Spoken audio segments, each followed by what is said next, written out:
Ao anatin'ny tontolon'ny fifandraisan-davitra sy ny lalao fialamboly ihany koa tamin'ity androany ity no niroso tao anatin'ny fizarana ny lokan'ireo tsara vitana tamin'ilay lalao échange point cadeau izay nikarakarainy ny Orange Madagascar. Andriamatoa Laurent Tsaridika Jaotafara moa no tsara vitana voalohany tamin'izany izay nahazo tapakila azoana mivahiny any ivelany.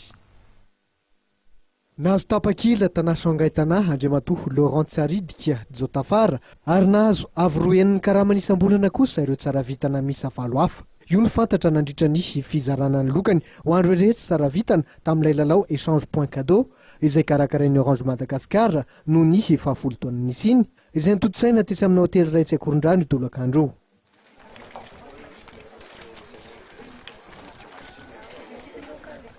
Tamin'ny 7 septambra lasa teo tokoa no nitaterana ny fisariana fahatelo ny anaran'ireo tsara vitana rehetra ka mampiasa Orange Money. Loka manjatony arak'izany no nizaraina tamin'ity lalao nanomboka tamin'ny volana jolay lasa teo ity hatramin'ny fiafaran'ity taopalakalazana ny fahafolo taonan'ny Orange Madagascar. Noho ny fahombiazan'ny fiara-miasa amin'ireo mpiara-piombonantoka amin'ny Orange dia tsara vitana mahery sy 10 no efa nitolorana loka.